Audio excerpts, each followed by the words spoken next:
So ngayon, mga kababayan, so nung nakaraan po, no, mga mangilan-ngilan na linggo ay pulburon yung kanilang topic. So ngayon naman po dahil nga hindi umubra yung pinagkakalat nila na pulburon video, no? Kay Pangulong Bongbong Marcos at dito kay ating First Lady, no? Lisa Marcos. Hindi umubra, walang naipakitang video ha. So ngayon po, ang pinapakalat nila ngayon ay tamang panahon. Nasa tamang panahon daw bago ipakalat o bago ipalabas yung video. Ang dami na namang nauto dyan. Nauto, oo, ayun, naniniwala na naman sila. Paano pong hindi natin sasabihin na nauto? Sinabi, January 1, lalabas. Andito na, nag-antay lahat. Anak ng tinapad, dumating yung January 1, alas 12, lumagpas. January 2, walang nangyari. So, minove nila January 5 yata o 6. Kung di ako nagkakamali, alinman doon sa dalawa na yun. January 5. Oh, minove. Sa January 5, lalabas na. Anak ng tinapa, wala na namang mga naipakita. So, ngayon, ang pinapalabas nila, no, sa tamang panahon. Sa tamang panahon na daw po, mga kababayan. So, ibig sabihin, para, kumbaga, yung mga nag-aantay na mga nauuto, wala na silang aantayin na mismong panahon, ano? Matatalino. Matatalino. Kaya lang, ang dami talagang uto-uto. So, ako po, mga kababayan, nung isang araw, nanood ako sa video nila. So ngayon, alam ko naman kung gaano yung gigil at galit nila Meron sila agad na ipakita, eto yung video na ganito, ganyan. Pero hindi po yun yung nagpupulburon. Kumbaga, meron silang something na video na para patunay doon sa kanilang vlog. Bakit po yung pulburon video hindi maipakita agad-agad kung talagang gustong ma-impeach ang ating Pangulo? So ano ibig sabihin nun? Nangangaw-ngaw lang, no? Nginangaw-ngaw lang kayo, pinapaikot lang kayo para magalit kayo at talikuran ng ating presidente na walang ibang ginawa kundi magtrabaho. Mga bossing, chief amo sir, gising. Uto-uto pa din ba kayo?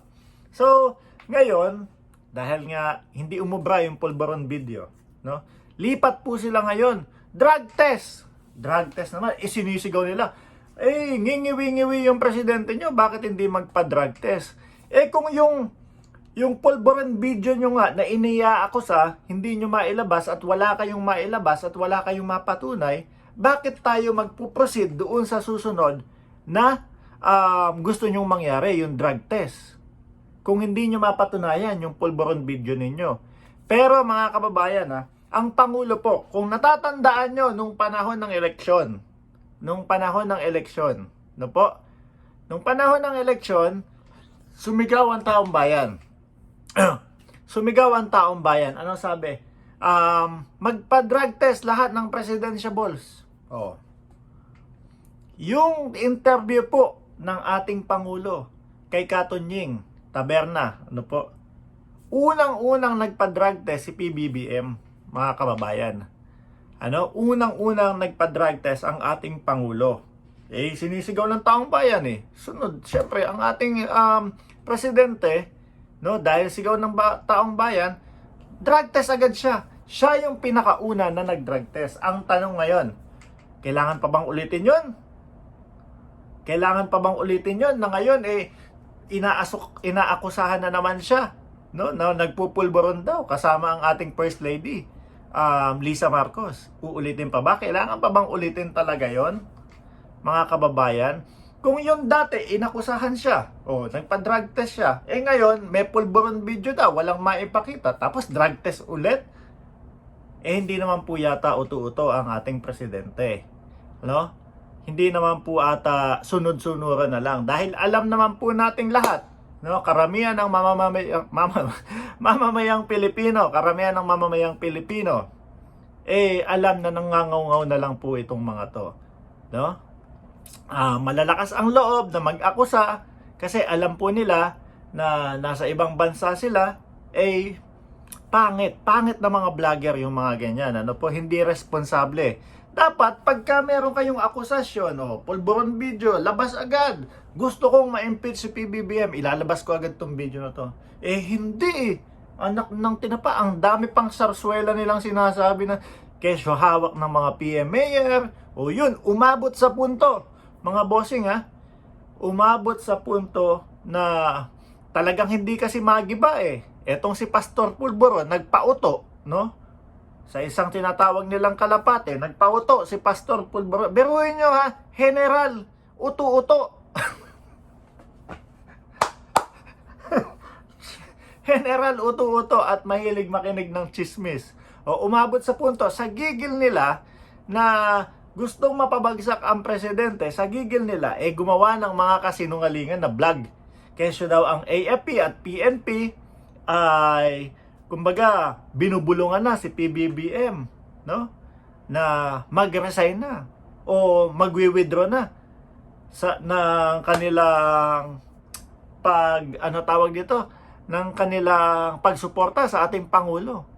Sinabi ng AFP at PNP hindi totoo.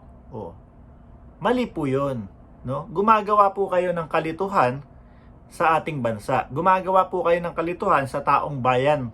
No, kala ko ba mahal nyo ang Pilipino bakit nyo ginogoyo? Bakit nyo ginangaw-ngaw? Sabihin nyo kung ano yung totoo. Di po ba? Si Pastor,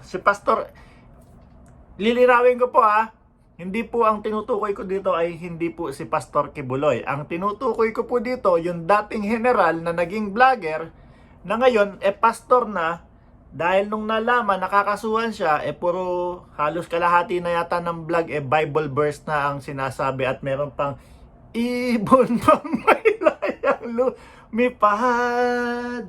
Naririnig ko yung boses ni Pastor Pulburon. Ulitin ko kung sino yung tinutukoy kong Pastor Pulburon, yung dating general na nakakita ng pera sa pagbabloging, nasilaw sa pera, kaya umabot sa punto na ngayon, nagpakalat ng fake news na kesyo daw ang AFP at PNP ay nagwi-withdraw na ng support o kumbaga pinagre-resign na ang ating presidente. Pera, nako, huwag kayong papadala dyan. Dapat umabot pa din yung pagbablog nyo is maging responsable pa din.